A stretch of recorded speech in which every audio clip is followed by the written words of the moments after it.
I have to say, it is a very, very, very, very special day today. Apologies for that if you heard that.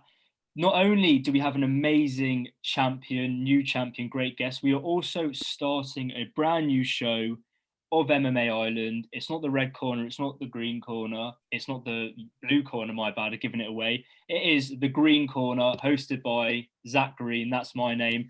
And our first guest, we couldn't have a better, more exciting one. It's the Bantamweight Cage Warriors champion, Dominic the Black Panther Wooding. How are you, my friend? I'm all good. I'm all good. It's good to hear that, man. Good to And hear it, that. it must be, and the first question I've got to ask is, how is that champ life so far? It must be pretty new. It's not treating me any different. It's No? not treating me any different. Do you know what I mean? Obviously, the goal is to obviously get in the UFC. That's when life will be different. Do you know what I mean? When I start making a name for myself in the UFC. But in terms of being champ of Cage Warriors, to be honest, it's not sunk in yet. But it's good to hear you say that though. Like introduce me like that. But it's not really sunk in yet, to be honest. Do you know what I mean? Like it don't even feel like I fought for a title. It just feels like I had a normal fight. Wow. Well, it's good to hear that. The next question I have for the Cage Warriors Bantamweight champion Mm. is, how was the walkout? Obviously, you fought in Bellator before. What was the comparison of walkouts? Did you feel it any different walking out into that fight? Loved it. All the booze just energized me. Just energized me. I loved it. I loved it. Like fair play to Nathan. He brought down a crowd. I had a crowd, but it sounded like he had more in there. Do you know what I mean? But I felt like I was fighting in Liverpool, to be honest. But I loved it, man. I loved the atmosphere. Loved the booze. It was just energizing me. Do you know what I mean? Energizing me and giving him more pressure. Nice. Yeah, I mean, it was certainly was a great fight. And before we get into that, I've always got to know, what was that post-fight meal like? Because I've seen you in the past. I did a bit of deep searching back in the day when you had a weigh-in. It looks like you used to go to Nando's straight after. So was that the post-fight meal, or did you celebrate with family Nah, and nah, big I one? don't do that anymore. I don't. That was time ago, man. I don't do that anymore. What did I have post fight meal? Do you know what? I got home so late. I just went to a McDonald's drive-through. That's Oh, you that's all I can't did. do that. Yeah, I went to a McDonald's drive-through because I got back home late. Because after the show, I had to. Because literally, I live about 10, 15 minutes away, driving away from York Court. So I had to go back to the hotel in West London to get all my stuff. So by the time I came back home, it was late. So there wasn't like no restaurants open or anything. So obviously I just went to a McDonald's drive-through and got some McDonald's. It must have felt good though to eat McDonald's at least, you know, Yeah, after you it got did, it lived did, out. it did, it did. To be honest, yeah, it did. Because I haven't ate in a while, obviously, because cutting weight and getting the weight down. So yeah. And the talk of the fight, it was a great fight, like you said. Did it go as you expected, and did you learn anything from it? Um, I already knew what he was gonna do. I expect the way it went. I kind of expected that. Do you know what I mean? Like, obviously, the first round, I didn't. I got taken down a lot sooner than I expected, which I was pissed off about. But in terms of his game plan, I was not surprised with what he was trying to do to me. Do you get what I'm saying? Like, I knew his game plan was to close the distance, get me up against the cage, get me down, take my back, try to get a rear naked choke. He did all of that, and he failed, and I think that's what broke him. And he was blowing. He was blowing a lot because it wasn't going his way. Obviously, he said before the fight, he said he was gonna take me out within the first 2 rounds. Didn't happen. So obviously, when you predict something and it doesn't go your way, and things start going different, it's gonna break you a bit. Do you get what I'm saying? So that's what happened to him. That's what happened to him. And in terms of learning, I learned that I enjoy 5 round fights better than 3 round fights. I think 5 round fights will do me better. Do you get what I'm saying? Because with 5 round fights, you can afford to give 1 or 2 rounds, whereas with like 3 round fight, you can only afford to give one. Do you get what I'm saying? But yeah, as for learning, I enjoy 5 round fights. To be honest, I like it. Well, I know you've mentioned recently that I think a quote from you saying, not directly, of course, saying you can sort of beat me for 4 rounds and I'll still come back. Is that the mentality you had going into that fight? Going into that fight, I just knew for a fact in my head and in my heart, I just knew for a fact it wasn't going 5 rounds and it wasn't going to decision. I just knew I was going to finish him because I knew it wasn't going to be as easy as he thought to obviously take me down, take my back, try to get a rear naked choke. So I knew that was going to break him. And the thing is, a lot of the scenarios in a fight, in that fight, I've been in those scenarios before. So I was calm, cool, and calculated, and very measured and very precise with the way I was moving. Like I was biding my time, and I was just letting him. I was just letting him work. I was just letting him work. Let him just work himself. Let him work himself out, and then capitalize at the right moment. And that's what everyone saw. Yeah, it certainly paid off. And you mentioned a bit there, but was there a certain stage in that fight that you just sensed that Nathan was tired, he was done? After the first round. Wow. I knew 100% after the first round because he thought 100%. He thought he was going to finish the fight at the first round. When he took my back and everything, he thought he was going to finish it. I know it. And you can even see, like, he was just like, when I was defending the rear naked choke, he was just like punching so much, trying to open me up, trying to use his elbows to try to open me up. But I wasn't giving him nothing. I wasn't giving anything away for free. Do you get what I'm saying? So that's that after that first round, I knew he thought in his head it was a lot tougher than he thought. Do you get what I'm saying? So that was the start of it. And then after the second round, I could see him across the cage in between the rounds as I was sitting on my stool. He was putting his hands up against the cage, so I instantly knew, he's got lactic acid, he's gassing, and he's just fading and fading. And as the fight was going on, my defense was getting stronger, and he was getting weaker, and he was deflating, and just getting weaker and weaker. And I could feel him get tired. I could feel him deflate. I could just see in his eyes he didn't want to be there anymore, kind of thing. Do you get what I'm saying? He just wanted to bull rush me, try to take me down, and you could see he was shooting for takedowns without setting it up with his hands. Do you get what I'm saying? So he did not want to stand with me at all. Do you get what I'm saying? I could see in his eyes, like I could see like he was like thinking in his head, oh shit, I've got to stand with this guy. I have to get him up against the cage and take him down. But it's very hard for a grappler to hold an explosive, fast twitch guy like myself when they keep getting back up. It's demoralizing. It's demoralizing for a grappler. Do you get what I'm saying?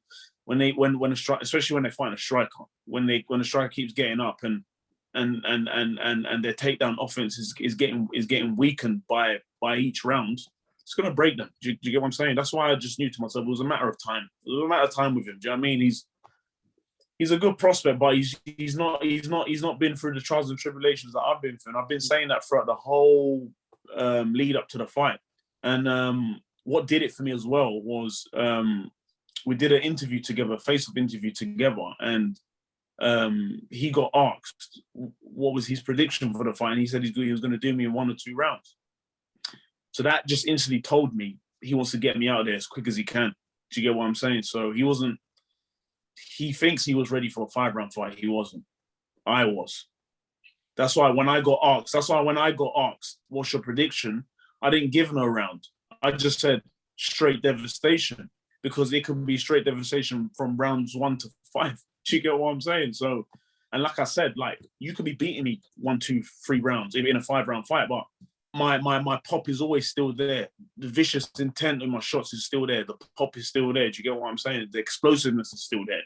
Do you get what I'm saying? Although you may think I'm getting tired, of course I'm getting tired, but someone like Nathan within that fight was getting a lot more tired than I was, because he had to work a lot more than I did in that fight.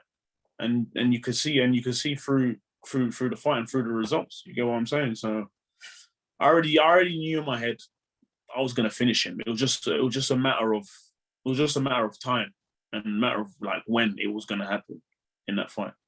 And I saw you recently posted on Instagram, sort of like a clapback, as you say, to Paddy Pimblett's Chasing Pony podcast when they were talking about how Nathan's going to beat you. So did that give you extra fuel to the fire in that fight, or is that all brushed aside on fight day? Do you know what? That interview I literally saw that interview on fight there. I think I saw it in the change rooms, like literally like an hour before our fight. I think I saw it. Someone showed me in the change rooms. I saw it and I was just like, oh, we'll see. We'll see who's the last man standing. Do you get what I'm saying? We'll see who's the last man standing, because I know I will be. Do you get what I'm saying? Like, you got to realize Paddy had a successful UFC debut. So obviously him coming back into the gym is going to bring good vibes. So obviously with him in that position, he's obviously going to G up his teammates. So obviously he's going to be blowing smoke up all of his teammates' arse, like, oh, come on, let's go. You guys are going to smoke. You guys are going to smoke your opponents and blah, blah.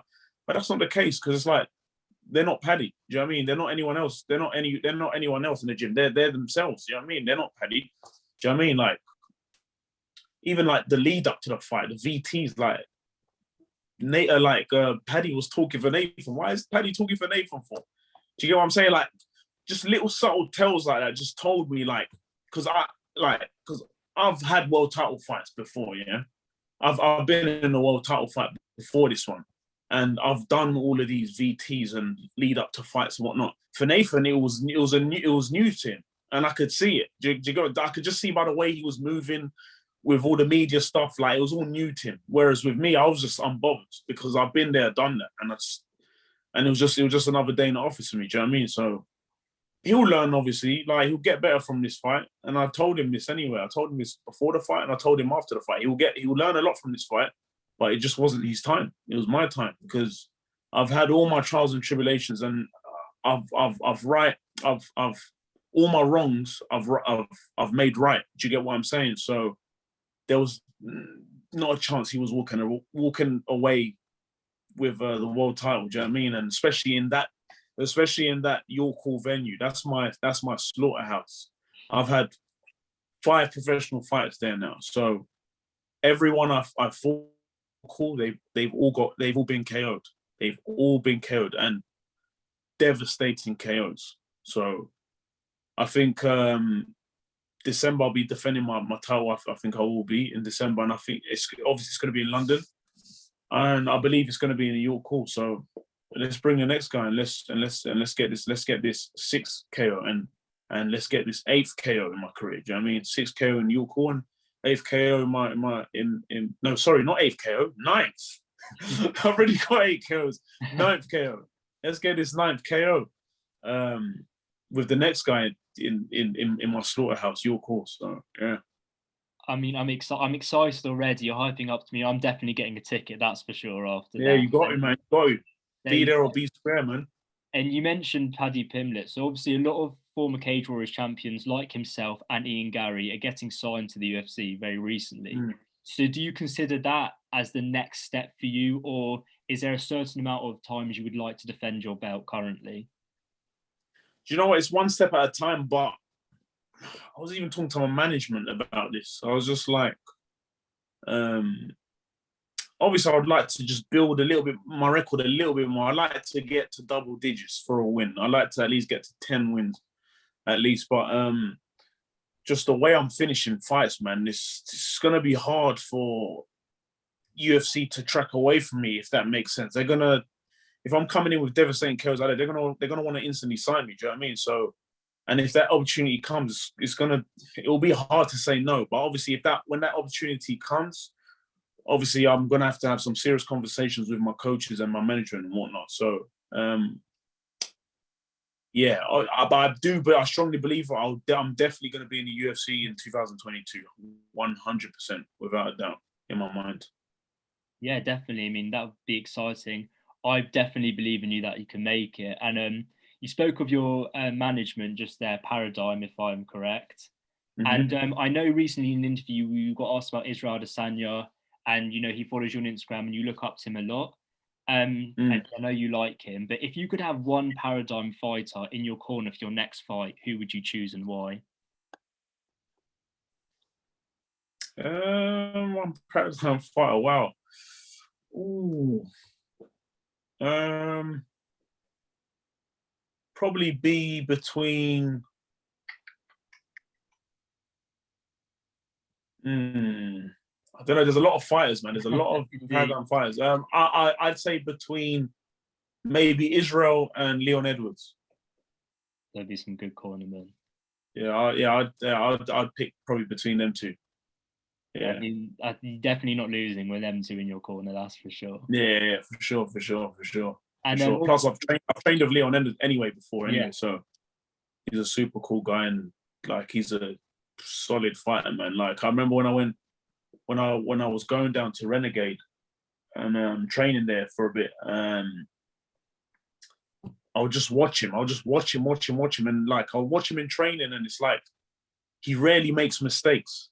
Do you know what I mean? Like you will see him train, and you can see the work he puts in, and he like even like when you watch him spar, doing like just other sessions as well. Like you rarely see him make mistakes when he's doing a lot of live stuff like sparring and others and like wrestling and stuff like that, cage work and stuff like that. Do you know what I mean? So Leon's another guy, another fighter that I look up to and I admire. Do you know what I mean? So yeah. So Israel and Leon, between them two, I would pick to put in my corner if I had to pick from the whole Paradigm roster. Well, talking of cornermen and fighters you look up to, I'd really want to know, it doesn't have to be inside of fighting, it could be in general, but what's the best piece of advice that you've ever got? Damn. What, within fighting? It could be in general. To be honest, I've gotten a lot of advice. I'll pick one. I'll say one. I'll say one that I've got obviously within my fighting career. Was just obviously because like when I was a bit younger, and I was more brash, more unaware of things. I wouldn't listen a lot. I wouldn't listen, and that was one of my downfalls when I was a bit younger coming up. I never used to really listen to. I always used to try to do things my own way. But as I've grown up and matured now, still maturing and growing up. As I've matured a bit now, I've grown a bit. One thing I take on board is listen to your elders that have experienced similar things that you're going through, kind of thing. Do you know what I mean? Because obviously they've been there, done that. And it's good to take on their advice, because back in the day, a lot of older lot will be telling me a lot of advice and I wouldn't be listening. Do you know what I mean? Even like today, like even right now, like I'm still learning, I'm still growing each and every day. Like obviously I don't take every advice on board, but obviously just gotta nitpick and pick the right advice and take that on board. So yeah, just like listen to the people that's already been through what you're going through, because it will help a lot, because it will stop you from going through certain adversities that they've been through, kind of thing. Do you know what I mean? And obviously staying focused and just keep working hard. Do you know what I mean? Because in the position that I'm in right now, I could just lay back and be like, oh, kind of thing. Do you know what I mean? So even though I'm Cage Warriors champion right now, to me, really, really truly, I don't feel like the Cage Warriors champion. I still feel like my mentality right now is I'm still a contender trying to fight for the world title. Do you know what I mean? So, like, me being the world champion right now, it don't feel like I am. Do you know what I mean? Because there's more higher goals than just being a Cage Warriors champ. Like my goal is to be one of the greatest to ever do it, and obviously be a UFC champion one day. Do you know what I mean? And obviously the job's not done yet. Like, this is one world title that I've got, and this is the first of many, I believe. So just obviously listen to the right people and have the right guidance and just keep my head down on graft and just keep working, and I'll see results. I mean, it's hard. It's very hard to imagine life without MMA. But if you had to, let's say MMA doesn't exist, what career would you go into? Because I've seen you post on Instagram, the bailiff's coming. Like, I think you make a good bailiff, or you've got a YouTube channel or a YouTuber. So bailiff, YouTuber, or anything else, what would you be without fighting? What, outside of sports? Let's just say outside of sports. Go on then. Outside of sports. Honestly speaking, I don't know, man. I really don't know, man. Because growing up as a young kid, I just knew I was going to be in the entertainment business within sports. You get what I'm saying? Like before MMA, I was doing football, trying to become a professional footballer, but obviously that didn't work out. And then I started doing this. So like, it's like growing up, I just couldn't see myself doing a normal job. Like I've had like normal jobs and stuff like whilst training and fighting, but it just wasn't for me. Do you know what I mean? It's just, especially like, because what I was doing before, like I was doing like a lot of warehouse work and stuff like that. So juggling that with like training, fighting, it's hard because being in a warehouse is physically demanding. Being in training is physically demanding, and fighting. Do you know what I mean? So it took a big toll on me. So there was times where I was missing training and stuff. Do you know what I mean? And like not turn up to training, and because I'm tired, doing like extra hours within the warehouses and stuff. Do you know what I mean? So it just wasn't, it's just not for me. Do you know what I mean? Like I said to you, like ever since I was a kid, I was always doing sports. I knew I was going to be in the entertainment business. Do you know what I mean? In the entertainment world. So I just never pictured myself being in an office, or I don't know, man. I can't even tell. I don't even know. I can't even tell you what I think I would have been. Do you know what I mean? I don't know, man. Career as a YouTuber, that's for sure. Definitely your YouTube channel. Yeah, you know what? I got my YouTube channel. I got my YouTube channel. I'm gonna resume back to that next week. I'm gonna start filming again next week. And we'll just see where it goes, man. But obviously, in terms of content, I don't know what to do, man. Do you know what I mean? Like, there's a lot of ideas, but I just need to pinpoint what to do. But obviously, within my channel, I have vlogs of me training and stuff like, and getting ready for fights. But I'd like to put in like stuff outside of training and fighting in there as well. Do you know what I mean? Just so supporters can see what I'm doing outside of training and fighting, because it's a good look, and it brings supporters closer to you.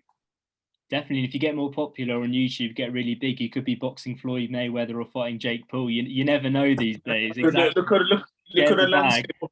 Exactly. Look at the landscape. Look at the landscape of combat sports now with all the YouTubers coming. You never know. I could one day be fighting one of them guys. You know what I mean? And be making serious bank. Do you know what I mean? So you never know, man. You just never know, man. Like the landscape, social media is constantly changing every year. Do you know what I mean? So there's a lot of things happening and whatnot, and just a lot of people rising up. Do you know what I mean? Like, whereas like 15, 20 years ago, it would be hard for people to like make it. Whereas like right now in this day and age, it's very easy to make a name for yourself now. Do you know what I mean? Through social media and other stuff. Do you know what I mean? So yeah, you never know. Just a couple questions left. I don't take up too much of your time, but that's all right. It's all right. Fitting with the whole island theme of MMA Island, I've got to ask, if you got stranded on a deserted island and you could only take 5 other MMA fighters with you to help you get off the island, who are you taking? Oh, who am I taking? Any MMA fighter? Yeah, any. Damn, 5. Oh, I'm taking Francis Ngannou. I'm taking Francis Ngannou. I'm taking. Damn, there's so many, man. I personally, I'd take Stefan Struve because he could reach the coconuts. Just easy. Oh, that's a good one. Yeah, you know what? That's a good one. That is a really good one. But Francis Ngannou can do that for me. Yeah, he can just punch through the tree. You know what I mean? Yeah. I'll take Ngannou. I'll take John Jones. I'll take. You got to have someone for banter to keep the morals up. Oh, banter. Okay. Okay, we could put Izzy in. Yeah.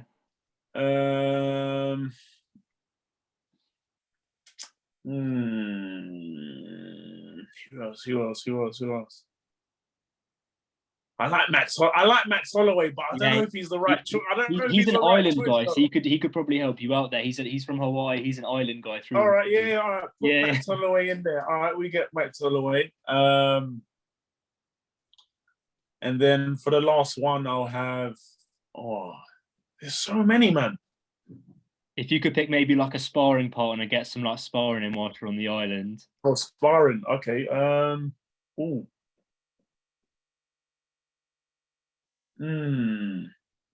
Sparring partner. My weight division. Anyone you want to spar with, just to bring someone to keep past the time.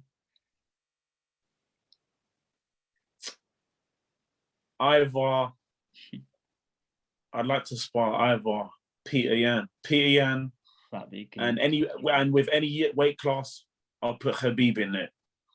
That sounds like a promising 6'7". I like the chances of getting. Yeah, I think I could have picked. Maybe I could have substituted back to the weight for someone else, but I don't know, man. There's too many fighters, man. There's too many fighters. It sounds promising, but final question Yeah. I've got to ask. I love asking this. Obviously, fighting. You mentioned where you fight. You're cool. That's your place. There's been lots of great fighting arenas throughout the turn of history. But if you were chucked in the Colosseum 2,000 years ago as a gladiator, what's your weapon of choice? Wow.